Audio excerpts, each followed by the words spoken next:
You need to adjust your posture a bit more, otherwise it's easy to miss when aiming, he said. As he spoke, he was almost touching my ear. I could feel his warm breath. He was my snooker coach. He was teaching me the correct posture for playing snooker, hands-on. He rarely taught anyone, and today I came here deliberately to cause trouble. I'll try to make a shot first, see if you can get a feel for it. I coughed uncomfortably. All right.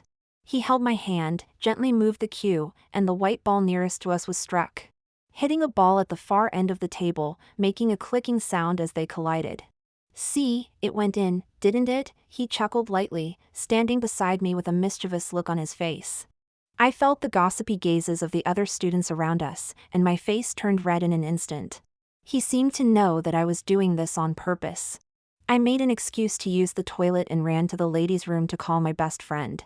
Girl, I'm at your ex-boyfriend's snooker club now. Wait for me to get revenge for you.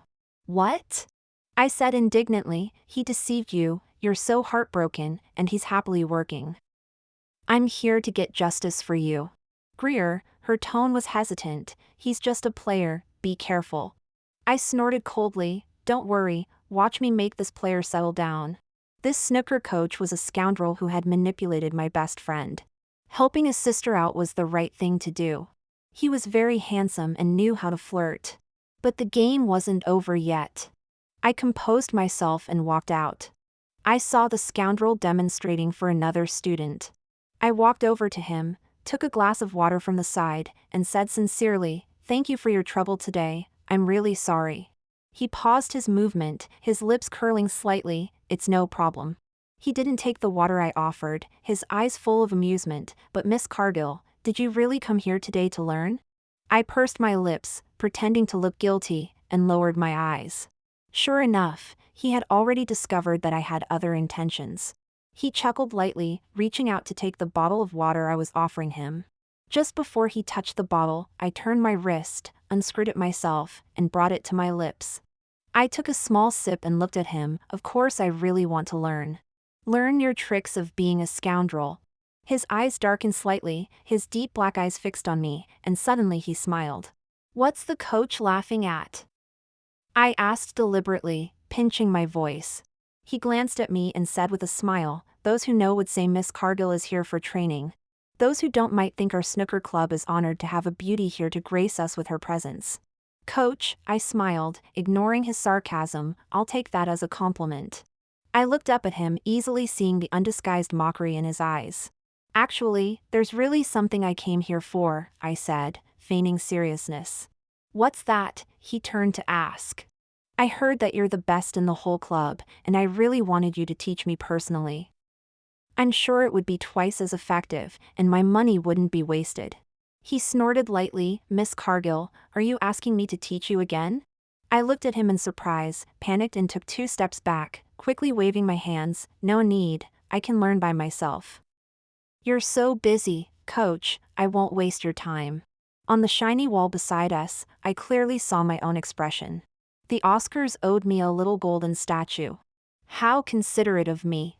I took another step back, lowered my eyes to hide my emotions, and said quickly, well then, coach, you carry on. I'll go over there and continue practicing.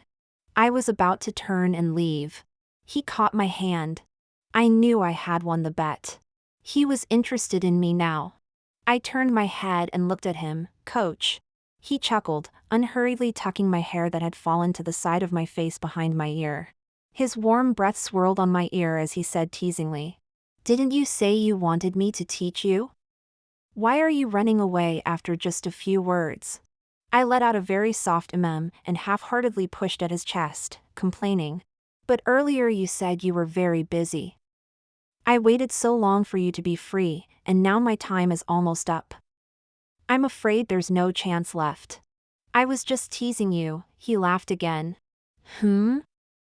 I looked up at him innocently. Earlier I didn't know you had come, so I made up an excuse. He raised his hand again to pat my head, leaning close to my ear and saying in a gentle tone, "Since you're my customer, of course I should serve you properly. But..." I frowned in feigned hesitation, raising my hand to pretend to check the time.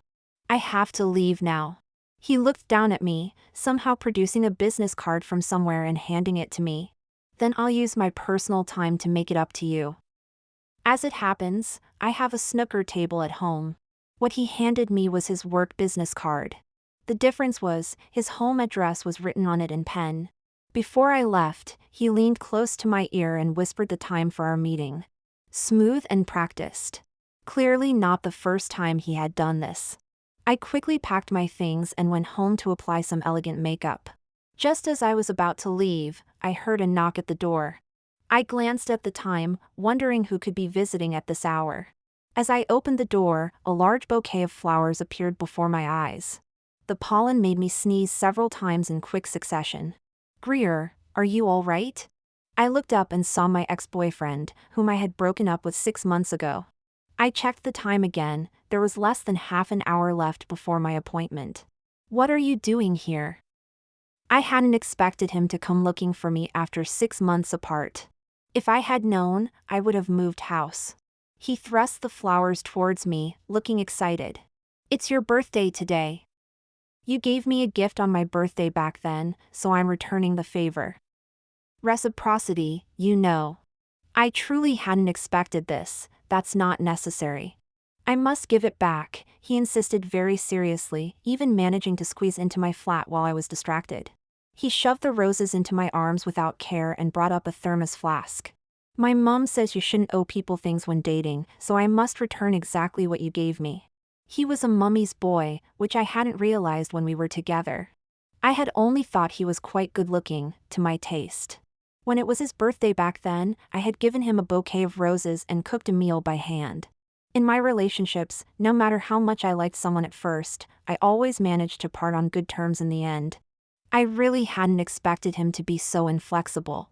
I sighed, put the roses on the shoe cabinet, and checked the time again before dismissing him. You've delivered your things now, so can you please leave? But he shook his head. I can't. My mom says I need to bring the thermos back. My patience was exhausted, and my tone wasn't pleasant. Did I beg you to bring me food? Now, take your things and leave my flat. Seeing my displeased expression, he made a concession. Do you have a bowl? I can pour it out for you. I turned to go to the kitchen for a bowl, but accidentally bumped into the cup in his hand. The thermos had excellent heat retention, and scalding hot porridge spilled onto my hand and clothes. I took a deep breath and said coldly with a frown, I must have been bloody stupid to date someone as thoughtless as you. Greer, I didn't mean to. Shall I take you to the hospital? I looked at him coldly. But, you'll have to pay for the medical expenses yourself. I'll accompany you for free. I gritted my teeth, closed my eyes not wanting to see him, and pointed towards the front door. Get out. He seemed to feel wronged, snorted coldly, and left. With my hand in this state, I couldn't drive. I thought for a moment, took out that business card, and dialed the coach's number. Coach, I said apologetically when the call connected, I've been scalded. I'm afraid I won't be able to practice for a while. I'm sorry. He didn't speak. I could only hear his slightly heavy breathing over the phone. After half a minute, he said, Are you at the hospital? No, I replied honestly, I'm about to call a taxi. He was silent for another 2 seconds, then said in a deep voice, Send me your location. I'll come and pick you up. I smiled instantly, but still said, There's no need, coach. I couldn't trouble you like that. Before I could finish, he had already hung up the phone. Realizing we weren't WhatsApp friends yet, I bit my lip and texted him the address of my community. At the Royal London Hospital, the nurse applied burn ointment and wrapped my hand in gauze. I noticed him leaning against the doorframe, waiting for me. What caused such a nasty burn? The nurse asked gently. I glanced at him standing not far away. I was trying to cook a meal and got careless. The nurse followed my gaze, smiled at him, then turned back to me. Were you cooking for him? I hesitated before nodding, feeling a bit embarrassed as I looked at him again. The nurse turned to him and said, Your girlfriend is lovely. Cherish her. He smiled, his expression quite convincing. You're right. I'm very fortunate. I opened my mouth but said nothing. As we left the dermatology clinic Ltd. I explained to him, you offered free tennis lessons, and I wanted to repay you somehow. I thought I'd make you dinner, but I messed it up. I sighed, exuding an air of dejection. He paused for a moment, then chuckled softly. If I offered to teach you for free, then it's free.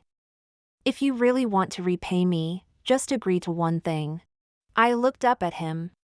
What's that? He shook his head, twirling his car keys around his finger. Changing the subject, he said, it's getting late. Shall I give you a lift home? I didn't press him about what he wanted to say and declined his offer. No need, I'll just take a cab. He glanced at me, quickly looking away, and didn't insist. All right then. I took a cab home and found a new friend request. The note said Aubrey Kershaw. I smiled slightly but didn't rush to accept his WhatsApp request. I struggled to remove my makeup and get ready for bed with one hand. About an hour later, I leisurely emerged from the bathroom to find he'd called twice more. I called him back, and he answered quickly. Did you get home all right? He asked immediately. I gave a soft and asked, did you need something? My directness seemed to catch him off guard. After a pause, he said, nothing really. I just wanted to make sure you got home safely. I felt unmoved inside but pretended to be pleased. Thanks for your concern, coach. I'm home now. I just hadn't checked my phone earlier. He chuckled softly. Well, get some rest then. Come by any time once you're feeling better. Good night. Good night. Just as my friend had said, he was skilled at maintaining control and didn't like his emotions being led by others. As long as I gave him the response he wanted, things would progress smoothly from there. Before bed, I accepted his friend request and looked at his WhatsApp status. It was full of selfies and photos of the training center. No girl could help but be attracted to a guy like that. The next morning, I was woken by his phone call. I picked up my mobile and mumbled groggily, I'm too tired from yesterday's training to go to Associates Limited today. Could you call in sick for me? There was a long silence on the other end, then a soft laugh. It's me. I thought you'd be up by now. Sorry to wake you. I sat up abruptly, very surprised. Coach? He seemed to be speaking softly for the benefit of my sleepy ears. I brought you some breakfast, since your hand is injured. He paused, then added, if you'd like. Free food delivered to my door? Why not? I nodded. I'll come down then. No need, I'll bring it up. He grabbed a bowl from the kitchen and noticed the food my ex-boyfriend had brought yesterday. Did you make this? He raised an eyebrow, looking surprised. I was silent for a moment, then said honestly, no, my ex-boyfriend brought it over yesterday.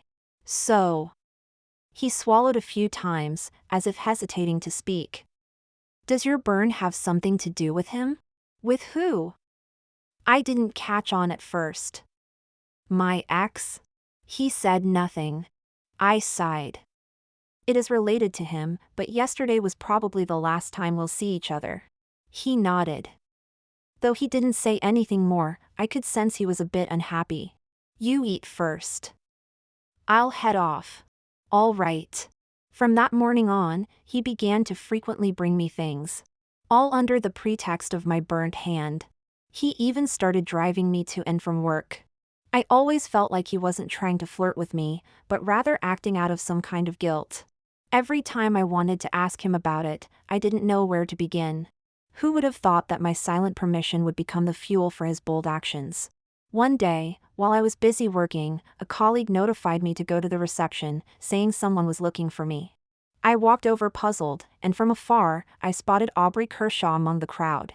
He was holding an insulated lunchbox, smiling as he chatted with the girls surrounding him. As expected of a player, always the center of attention wherever he goes. I approached nonchalantly, my eyes falling on the thermos in his hand, and asked in a neutral tone, "What brings you here?" He smiled and walked towards me, his voice gentle. "Didn't you have a stomach ache? I made some broth at home, so don't order takeaway for lunch." I looked at him, at a loss for words, and said through gritted teeth, "Do you really not know what burned me?" I was a bit angry, but also felt I might be overreacting. Just as I was about to give him an out, he nodded and said, "I do know." "What do you know?" I asked. "I know it was because your ex-boyfriend brought you a breakup meal in a thermos, so you don't want to see this." I sighed in relief. "If you know, why did you still bring this?" He clearly knew I now had a trauma associated with thermoses and the scalding hot gruel inside, yet he deliberately brought it to my face to upset me. I glared at him, but ultimately didn't want to embarrass him in front of others. I dragged him to the office, intending to seriously emphasize this point. He seemed to know he had done something wrong and followed obediently. I sat down in the chair, my expression darkening. "Aubrey Kershaw, did you deliberately bring this to upset me?" Seeing my displeasure, he tossed the thermos into the bin without a second thought and leaned close to console me softly. "Don't be angry. If you don't like it, I won't do this again." His voice was unexpectedly pleasant, almost irresistible. The frustration in my heart dissipated significantly, but I still didn't let him off easy. "Don't think your sweet talk will settle this. You'd better give me a reasonable explanation." He sighed, seemingly helpless. "I couldn't exactly tell your colleagues that I'm doing this to help you overcome your trauma, could I?" "What?" I frowned at him, confused. He stroked my head, the corner of his mouth curling into a slight smile. "I know you've been upset lately because of your ex-boyfriend. I didn't know how to make you happy, so I thought we could create a new, pleasant memory together with these two things." He continued, lowering his head dejectedly, "But I seem to have overestimated my place in your heart. With things laid out like this, I couldn't stay angry at all. I compromised. All right, then will you eat with me?" He looked up at me, his eyes bright. "You're not angry anymore?" I shook my head. "Not anymore. I think I understand now why my best friend could be hurt so badly. A man whose eyes are full of you, even with my guard up, is hard to resist." With my hand almost healed, I invited him to dinner, ostensibly to thank him for his care over the past few days. The chosen restaurant was one that, according to my friend's description, she and he often visited. Following the menu my friend sent me, I ordered several dishes. He looked at me in surprise. "How did you know what I like to eat?" I also feigned surprise, holding the menu with an innocent face. "Oh? These are things you like? I really enjoy these too." He smiled, seemingly not suspecting anything. "Well, it looks like we're truly in sync." I smiled and exchanged a glance with the waiter. Indeed. As we were finishing our meal, the waiter approached with a gift box. When it was placed between us, he once again looked at me in surprise. "What's this?" he asked, purely curious. I smiled at him, nodding towards the gift box. "Open it and see." The moment he opened it, I saw his hands tremble slightly. Inside was a Kobe Bryant number 24 jersey, complete with Kobe's autograph. He gently touched it, closed the lid, his eyes slightly reddened. Thank you." Seeing his reaction, I knew today's goal had been achieved. It wasn't in vain that I brought out something so precious. I continued smiling, my tone gentle. "Do you like it?" "This is too valuable, I have nothing to match it." "I can't accept it," he said, closing the lid and pushing the gift back. "It's not that serious. I'm giving it to you, so just accept it," I chuckled softly. "If you really feel uncomfortable about it," I pretended to think for a moment, "then how about you repay me with yourself?" His eyes widened. I pressed on. "Be with me, and you'll have everything others have, and even things they don't." I didn't expect him to agree right away. I glanced at the dishes on the table and stood up, saying, "It's about time, I'll go pay the bill." He suddenly reached out and grabbed my hand. I smirked silently, thinking I had won again. He held my hand, looking at me very seriously, and asked, "Do you like me?" I answered without blinking, "Of course." "Of course not." He stood up, patted my head, and said with a smile, "I'll accept the gift, but we don't need to be together. I'll wait for the day when you truly tell me you like me." How did he know I wasn't being sincere? Was I that obvious? I sighed. Fine then. The scoundrel actually wanted me to be sincere. On my way back, I told my best friend about this. She was quite surprised and asked, "Are you sure we're talking about the same person?" I didn't even consider the possibility of mistaken identity. Who else could it be? He said his name was Aubrey Kershaw, right? My friend made a thoughtful sound and said, but I only spent 2 days with him. For some reason, hearing this made me feel a bit annoyed. I'd known him for so many days now, why was he being so patient this time? And wanting me to say I truly liked him before he'd be with me. How about this? My friend suggested after thinking for a moment. I heard he's out drinking with his mates right now. Let's go find him together. You can point him out to me from a distance. If it's definitely him, you should give up. If it's not, you need to think about what to do next. Following the gossip my friend had heard, we arrived at the dining room.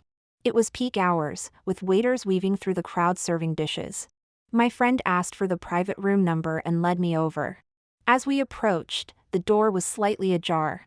I saw Aubrey Kershaw sitting sideways to me, with several others around him, clinking glasses. Looking at the back of the person facing away from me, I felt it was oddly familiar, as if I'd seen it somewhere before. Aubrey, are you with Greer now? The man with his back to me spoke. The voice sounded like my ex-boyfriend Linus Redgrave, who was a bit of a mummy's boy. Aubrey Kershaw picked up his glass and took a slow sip of his drink before answering hoarsely, "No, we're not together." How is that possible? Linus scoffed lightly.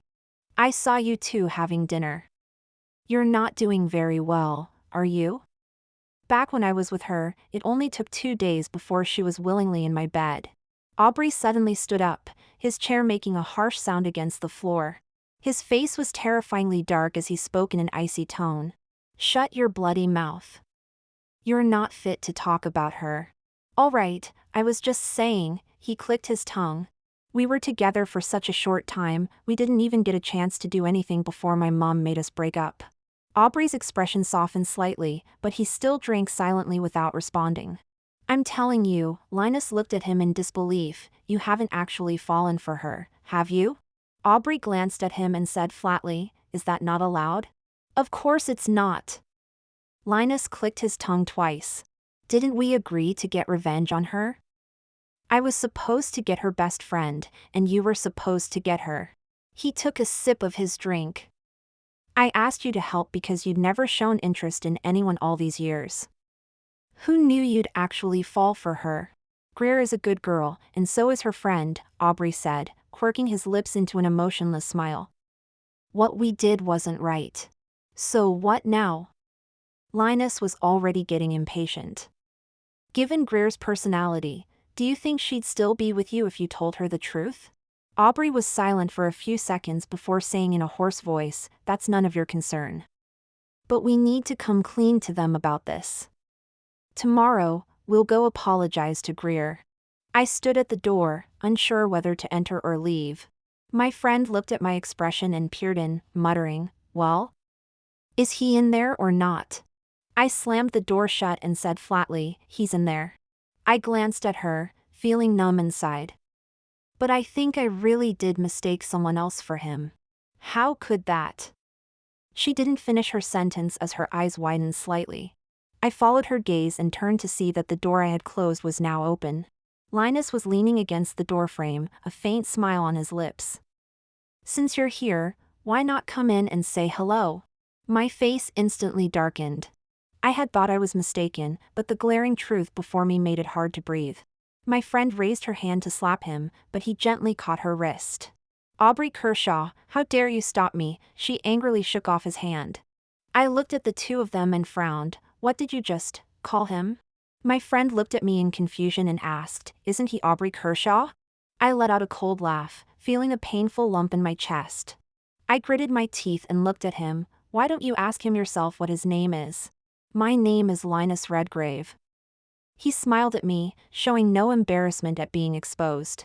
He turned to speak to someone inside. Aubrey, someone's here to see you.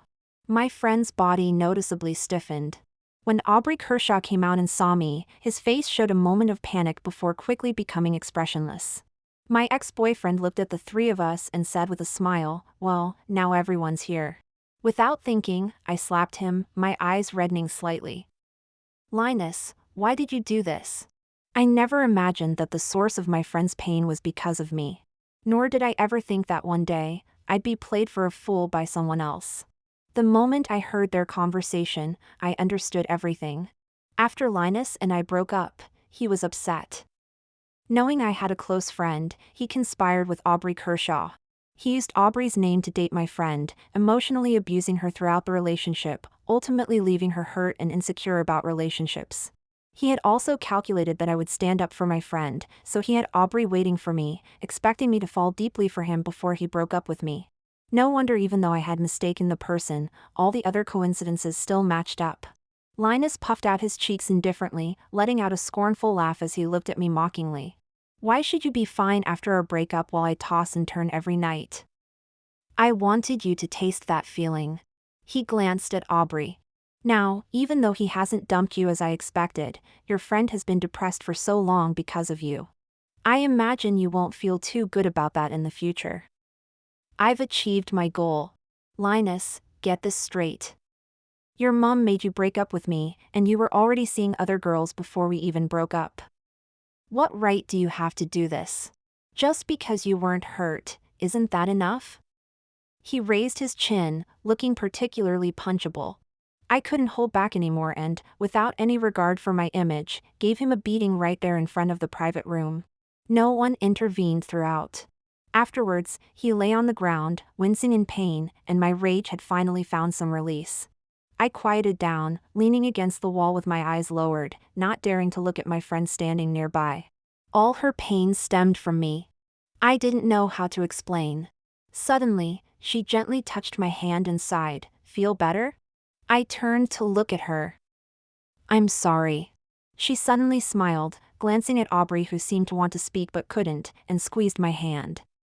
"I'll wait for you in the car. I'm staying at yours tonight." I nodded, "All right." After my friend left, I felt Aubrey take a couple of steps towards me. I took a deep breath, mustering the courage to look up at him, my voice trembling. "Do you have any explanation?" He shook his head. "No." My vision began to blur, and I belatedly realized what it was. Just as I tried to blink it away, tears streamed down my face. I gritted my teeth and looked at him. "Would it kill you to say something nice to cheer me up, even if it's a lie?" I had said I didn't like him, but knowing this still made my heart ache. Before, if anyone had deceived me like this, I wouldn't have said another word to them. But now, the harsh words were on the tip of my tongue, yet I couldn't bring myself to say them. My expectations had lowered to the point where I just wanted him to say something kind, even if it was a lie. "I'm sorry." Aubrey Kershaw looked at me, gently wiping away my tears. His eyes were full of sympathy and weariness. "I've been wanting to tell you sooner. From the first day I went to the billiard room, he knew my intentions. He wasn't a good person and had seen all sorts of girls. From Linus Redgrave's description, he thought I was just another player, the kind who goes through men without getting attached. So he agreed. After all, they both approached it with the intention of toying with people, and he didn't take it seriously at first. But as we spent time together, he genuinely started to like me. He watched me act all serious in front of him, feeling conflicted about when to tell me the truth while also feeling hurt. So, from initially playing along with my act to later being himself, there was a reason for it all. No wonder I felt he was different from when I first met him at the billiard room. I looked at his calm expression and smirked. "It must have been so hard for you." He shook his head, about to say something, but I stopped him with a raised hand. "That's enough, don't say anything. Let's just pretend we never met." As I was about to turn away, he grabbed my wrist. This scene felt familiar, perfectly mirroring our first encounter of playing hard to get. But this time, I just wanted to shake him off quickly. He held my hand firmly, controlling his strength so that I couldn't break free but also wouldn't feel uncomfortable. "I respect your wishes and I'm willing to give you time to think it over, but..." He took a deep breath. Deliberately hiding the truth was my mistake, but I don't regret letting our feelings develop. I couldn't believe there were people like this in the world. Knowing it's wrong but still doing it. He looked down at me and continued, "If I had a choice, I would have met you long before you knew Linus Redgrave." He paused, then smiled wryly. "But if I really had no choice, I would still teach you billiards, take you to the hospital, bring you food, just like before. But I would have told you the truth much earlier." I was stunned, not responding to his words, but not leaving either. He stepped closer, and I could feel the warmth from his body. He said, "If you want to cool off, I'll give you time. If you don't want to see me for a while, I won't show up. If you're traumatized by your ex-boyfriend, I'll help you get revenge and overcome it. But I absolutely cannot pretend we've never met. I can't turn someone I've liked back into a stranger without ever having been together. I can't do that." I felt dizzy from his words, instinctively retorting, "What does that have to do with me? I don't even like you." He suddenly smiled. "It's okay, it's normal for you not to like me. After you've had some time to process this, I'll start pursuing you again. If you want to turn over a new leaf, I won't mention the past. If you don't want to forget it, you can deal with me however you want." Seeing that I didn't respond, his tone became slightly pleading. "Won't you give me even a small chance?" He glanced at Linus Redgrave lying nearby, mumbling incoherently, and hesitantly said, "How about you beat me up?" I yanked my hand away from him and snorted, "Who wants to beat you up?" To be honest, I was very conflicted inside. My best friend had been hurt because of me, and I couldn't bring myself to be with him without any reservations. I stepped back, trying hard to appear cold and indifferent. "Let me think about it." With that, I turned and ran out. Meredith and I have been friends since secondary school. We've met each other's parents, and she was always the perfect alibi when I wanted to go out with a boyfriend as a teenager. Now that work has become busier, we don't see each other as often, but our friendship hasn't weakened much.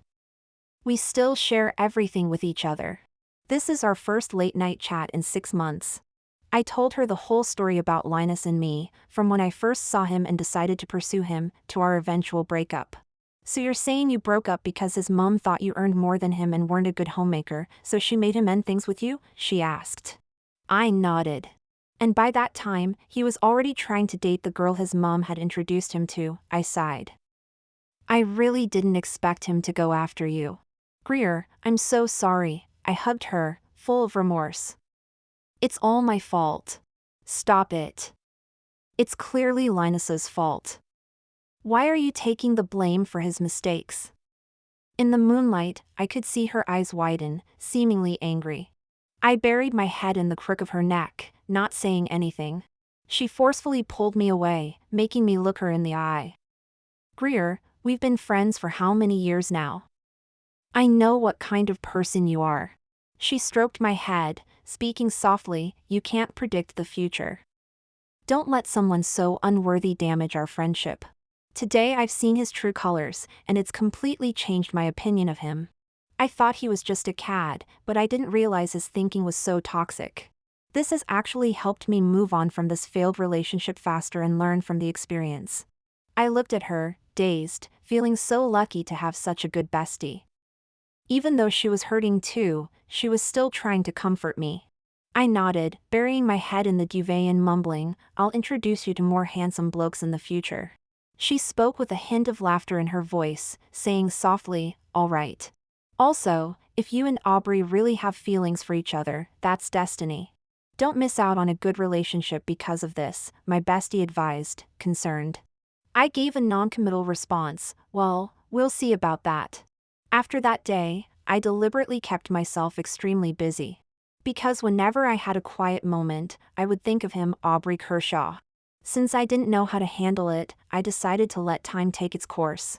But after working nonstop for 7 or 8 days, my body, which usually thrived on a balance of work and rest, sent me a warning. I fell ill.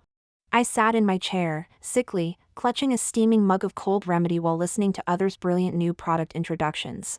"Greer, why do you look so out of sorts today?" my boss, who had always valued me, suddenly asked after the meeting. I gave a wry smile, raising the mug in my hand, and said, "I've caught a cold." "I heard you finished next week's work in advance." He sat back down in his chair and asked with concern, "Are you facing any difficulties lately?" I shook my head. "No. Greer has been working so hard lately, not only doing a great job but also coming to work while sick," the lady sitting next to me said with a smile. "Boss, don't you have any reward for her?" I smiled at her, silently thanking her for speaking up for me. My boss, who was usually quite strict with employees, actually started to consider it seriously. I quickly waved my hands. It's not necessary, this is just what I should do. Seeing my flustered reaction, he smiled helplessly. It seems I've been too strict with you, leading to a lack of exercise and lowered immunity, which is why you've fallen ill. Take 2 days off, since you've already finished your work, right? I nodded. Due to my cold, I didn't immediately react to what I should do next, when he suddenly said, "Why aren't you leaving?" I hurriedly stood up, gathered my things, and went home. After taking my medicine, I lay down in bed to sleep. When I woke up and habitually checked WhatsApp, I discovered that while I was unaware, our team had unilaterally decided to go to the billiard room. And of all places, it had to be the one where Aubrey and his group frequented. I called my colleague, intending to get to the bottom of this. "What's going on?" I asked, my voice hoarse. The boss suddenly said that to help us relax better, he's giving us a day off in 2 days to go to the nearby billiard room, just for some exercise. I pursed my lips, muttering unconsciously, if we want to exercise, shouldn't we go to a gym?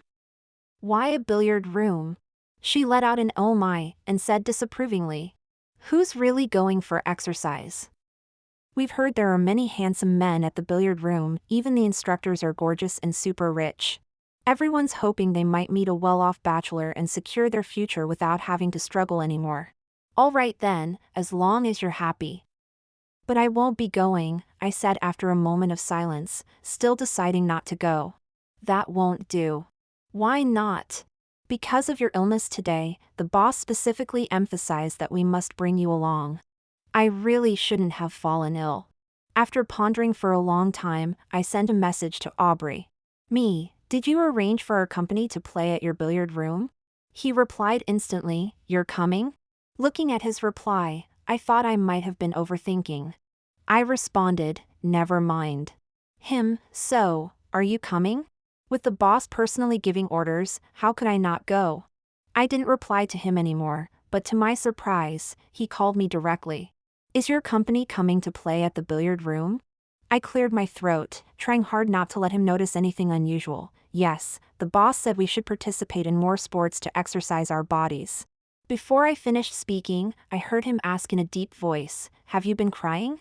My voice was hoarse, and my nose was blocked, which indeed made it sound like I had been crying. Before I could say anything, he continued, "Are you this upset about hearing this news? Do you dislike seeing me that much? Stop, why are you being so dramatic?" I found his excessive talking giving me a headache and impatiently explained. I just have a cold, and I was planning to go. If you keep going on like this, I really won't go. All right, I won't say any more. He immediately fell silent, but after a couple of seconds, he started speaking again. Are you feeling very unwell? Are you at the hospital now? If I said I wasn't at the hospital, he would definitely come to find me. Then, like a nursery school teacher, he would take me to the hospital to see a doctor. Not having decided how to face him yet, I hung up the phone. To prevent him from calling again, I didn't think twice before adding him to my block list. The world fell silent. My head felt heavy, and just as I was about to drift back to sleep, the doorbell rang. I ignored it, but the person outside persisted, ringing a few more times. Annoyed by the disturbance, I thought about getting up to check, but my eyelids were too heavy to lift. In the next moment, I lost consciousness. When I awoke again, feeling much more alert, I tidied up a bit and ordered some takeaway. The doorbell rang, and when I opened the door, I was surprised to see Aubrey Kershaw instead of the delivery person. However, he was holding my takeaway. Gripping the door handle, I asked in astonishment, "Have you changed careers to food delivery?" His Adam's apple bobbed as he replied hoarsely, "No." What? I came here specifically to see you. Was that you ringing the doorbell earlier? He nodded. I reached out to take the food, using the opportunity to touch his hand. His fingertips were ice cold. I wondered how long he had been standing out there. Why didn't you ring more? If he had, I would have opened the door for him. I didn't want to disturb you, he glanced at me, and I was afraid you might not want to open the door for me. I glared at him, then stepped back, releasing the door handle and moving aside to let him in. Come in first. I walked to the dining table and fetched 2 bowls from the kitchen. Looking at Aubrey, who was standing to the side like a child who had done something wrong. I asked, "Do you want to join me? Is that all right?" Seeing his cautious demeanor, I felt irritated and couldn't help but speak more forcefully. "Why wouldn't it be? Can you stop using that tone with me?" He looked at me but said nothing, walking over to sit across from me. "It's really good," he said after tasting a spoonful, looking up at me with a smile. "It was just gruel. How good could it really be?" I was already in a foul mood due to my cold, but in that moment when he smiled at me, I found myself wanting him to stay. Perhaps it was the illness making me vulnerable, but I was genuinely touched to see him there. Watching him eat quietly, I couldn't help but smile a little. "Aubrey, did you come to check on me?" He admitted frankly, "Yes. Weren't you afraid I might still be angry?" "I was." He gripped his spoon tighter, "but I was more worried about how serious your illness might be." I scoffed, "You're such a fool. Aren't you afraid of catching it, coming over so rashly?" "I'm not afraid." He looked at me, his gaze determined. I sighed, getting up to return to my room. As I reached the doorway, I turned back to look at him, my lips curling into a slight smile. "What are you sitting there for? Hurry up and wash the dishes, then get some sleep." Saying it like that, he should understand what I meant, right? He didn't disappoint me. After a moment of stunned silence, he suddenly stood up, took my bowl, and walked into the kitchen. I didn't close the door after entering the bedroom. When I heard the water in the kitchen stop, worried he might not have gotten my hint, I stood up and walked to the doorway. Leaning against the frame, I said casually, "The weather's not great. No need to go back and forth. Why don't you stay here tonight? Is that all right?" He looked at me with even more surprise, quickly walking to stand in front of me, his expression barely concealing his excitement. "Can I stay in the same room as you?" He was really pushing his luck. But I found I didn't mind. I smiled, "I have a cold right now." "After all this contact, aren't you afraid of catching it?" He stepped forward, enveloping me in his arms. "I'm not afraid. This way, if anything happens during the night, I can take care of you." I laughed silently. "Are you so sure you won't get infected?" He shook his head, his soft hair brushing against my neck. He leaned close to my ear, his breath tickling my cheek. "Let me stay here, please?" Lying in bed, I deliberately kept my distance from him, given that my cold was still quite severe. He grabbed me as I was about to retreat to the edge of the bed, chuckling softly, "Go to sleep. I won't do anything to you. I'm not afraid you'll touch me." I felt the need to explain, "I trust your character. I just don't want to infect you." He pulled me firmly into his embrace, stating with certainty, "I'm not that fragile. Just sleep peacefully and don't worry about anything else." He misunderstood my good intentions. After all this commotion, I was exhausted and quickly fell asleep. But who could have guessed that in the middle of the night, I would develop a fever? Half asleep, I felt someone touch my forehead and softly call my name twice. I opened my eyes groggily to find Aubrey, who should have been sleeping beside me, standing by the bed with a thermometer. Seeing I was awake, he leaned close and said in a low voice, "Greer, you have a fever." I mumbled an in response, my mind foggy, and turned over to go back to sleep. "Wait before you sleep." He handed me a glass of warm water and a pill. "Take this medicine first." Reluctantly opening my eyes, I took the medicine from his hand. After that, I don't remember anything. When I woke up the next day, there was no one beside me. I felt too lazy to move, thinking that last night's fever might have been a dream. Suddenly, the door opened, and Aubrey appeared with a thermometer. He took my temperature with a beep. "The fever's gone," he said, visibly relieved. With half my face buried in the blanket, I looked at his face, which seemed even more haggard than yesterday, and realized it hadn't been a dream. I slowly sat up and said in a hoarse voice, "Thank you for last night." He smiled, "We'll keep an eye on it today. If you get another fever, we'll go to the Royal London Hospital for an 4 drip." He didn't acknowledge my thanks, speaking with a familiarity as if he had cared for me many times before. "Breakfast is almost ready. Wait a bit, and I'll bring it to you." I waved my hand, belatedly feeling a bit awkward. "It's not that serious. I'll wash up and eat at the table." He looked at my reddening ears but didn't comment, simply nodding and saying calmly, "Then I'll wait for you outside." I don't know if it was just my imagination, but I felt that because of this illness, our relationship had progressed a step further than before. After finishing the meal, I was about to ask him if he was going to work when there was a sudden knock at the door. I opened it to find Linus Redgrave. My already pale face instantly tensed, and I asked coldly, "What are you doing here?" I regretted ever telling him where I lived. His eyes were bloodshot, and upon seeing me, he spoke with agitated emotion. "Greer, I was wrong. I know I made a mistake. I didn't mean to do what I did. Can you forgive me?" I frowned at him, not sure what he was playing at. "Linus, I've always believed in parting on good terms. But not only do you keep showing up, you've also done things to hurt the people close to me. It's a miracle I haven't beaten you to death, and you still dare to hope for my forgiveness?" My voice was ice cold, my fingers tightly curled as I struggled to control my emotions. "Get out before I hit you."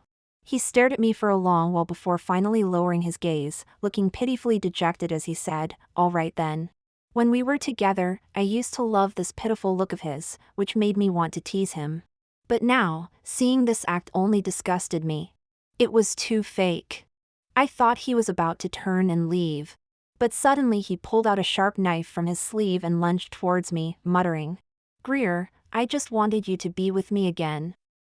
If you won't, then let's die together." My eyes widened in shock, my reaction slowed by the cold. In the next second, Linus was suddenly tackled and restrained by Aubrey, who seemed to appear out of nowhere. Aubrey Kershaw looked at me, frozen in shock, and said in a deep voice, "Call the police." The police arrived quickly. As Aubrey stood in front of me, about to speak, I nervously ran my hands over his body, checking for injuries. "Were you hurt just now? I thought I saw the tip of his knife graze you." He caught my hands as I was examining him and chuckled softly. "No, I wasn't. Are you sure?" I didn't believe him and tried to continue my inspection. This time, he held my hands a bit more firmly. "I'm really fine, but if you keep touching me like this, I'm not sure I'll stay that way," he said with a smirk. I immediately stopped struggling and gave him a reproachful look. "I'm being serious here." His smile widened as he gazed into my eyes. "Are you worried about me? Of course, you were just. If you're this concerned, does that mean you like me?" He kept his eyes fixed on mine, seeming determined not to let the question go unanswered. I huffed and said nothing. He laughed happily. The police put handcuffs on the struggling Linus Redgrave and asked us to come to the station to give our statements. Aubrey and I quickly gathered our things and got into the car heading to the police station. After we recounted the events, Linus's toxicology report came back. It showed he was mentally unstable and had traces of sleeping pills in his system. I didn't care about his condition, I only knew that his future would be spent either in the psychiatric hospital or the police station. As I was leaving, Linus's mother arrived and we ran into each other. Upon seeing me, she became agitated and tried to lunge at me, but Aubrey easily held her back. "Greer Cargill, you ruined my son. If he hadn't refused to break up with you, if he hadn't been constantly talking about finding you, I wouldn't have had to force feed him medication every day. He wouldn't have gone mad from the side effects.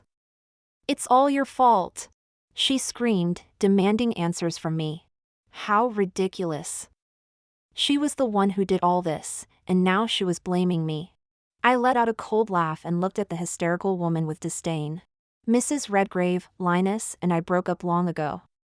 Regardless of what you did to him, just based on what he's done to me since then, you have no right to question me." I glanced at Aubrey. "Your son used someone else's name to harm others and tried to attack me with a knife. You should be more concerned about whether he'll face legal consequences for his actions." Linus's mother stood there, stunned for a few seconds, trying to say something more, but I had no interest in continuing the conversation. A few days later, Linus was sent to the local psychiatric hospital. He had completely lost his mind. The day I fully recovered, I finally couldn't escape everyone's clutches, and they brought me to the snooker room. As soon as we arrived, everyone happily went to find their instructors. I looked left and right but didn't see Aubrey Kershaw. I'd been here quite a few times, and since I deliberately caused trouble on my first visit, quite a few instructors recognized me. Seeing me approach, they greeted me with a smile. "Greer, are you here to find head coach Kershaw again?" My colleagues suddenly turned to look at me.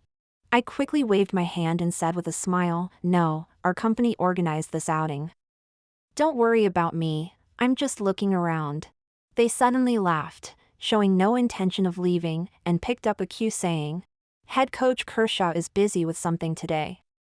Why don't we play a game with you?" Unable to refuse, I nodded in agreement. "All right then." We were having a jolly good time, and when I came to my senses, I realized that the once bustling snooker room had become eerily quiet at some point. The colleagues who were playing nearby had also disappeared to who knows where. I straightened up and looked at the instructor in front of me, saying seriously, "Where did everyone go?" He looked down at the table, shaking his head. "I don't know either." I walked from across the table to his side, staring into his eyes and asked, "Are you lot hiding something from me?" He was about to dodge, but I directly blocked his path. I looked at him, frowning. "Speak up." He took a step back, and before I could react, he bolted. Without thinking, I followed him. I followed him to the coach's lounge, and just as I was about to open the door, it opened by itself. "Meredith?" I said in surprise, looking at my bestie in front of me. "What are you doing here?" She smirked and pulled me over. Then I felt her putting something in my hair. Just as I was about to turn my head to look, she gave me a push, and the people in front of me consciously made way. Looking at the colleagues and instructors around, I vaguely sensed something. I raised my eyes to look down the path they had cleared, and saw Aubrey Kershaw holding a bouquet of roses. "Greer, come here," he beckoned to me. I walked over step by step, and he took my hand, giving me the flowers. I took the flowers and instinctively asked, "You're not going to propose, are you?" He shook his head, smiling and said, "If you're not willing, it doesn't have to be." "Then what do you mean?" He pursed his lips with a slight smile, looking at me somewhat apologetically. "I want to ask for your forgiveness." Actually, I had already forgiven him long ago. I had also unknowingly fallen for him in the process of trying to win him over. Otherwise, I wouldn't have felt so hurt. I smiled at him, glanced at the expectant looks of those around us, and said softly, "Couldn't we have discussed this privately? Why did you call so many people? Aren't you afraid it would be awkward if I refused you? When I decided to do this, you hadn't contacted me yet." He had been planning to do this before I fell ill. Later, because of my illness, plus the incident with Linus Redgrave, our relationship had progressed to a certain extent. He was afraid I wouldn't want to see him, so he suggested our company come together, so that whether I was willing or not, I would come. His intention wasn't moral blackmail, he just couldn't think of a better way. You must hate such persistence too, right? When he said this, my heart ached for some reason. I didn't want him to talk about himself like that. I hugged the roses tightly and shook my head vigorously. "It's not persistence, I came to find you of my own accord. We shouldn't punish ourselves for others' mistakes, nor should we give up the future that should belong to us because of others." I smiled at him and said what I had been thinking for a long time. I'm not a magnanimous person, I just hope the people around me are doing well. You haven't done anything wrong, so today, we're not talking about forgiveness. I took out the ring box I had specially brought with me today. Inside were a pair of plain rings. "Aubrey Kershaw, before I had ulterior motives, now I want you to date me, are you willing?" His eyes reddened slightly. I couldn't ask for anything more.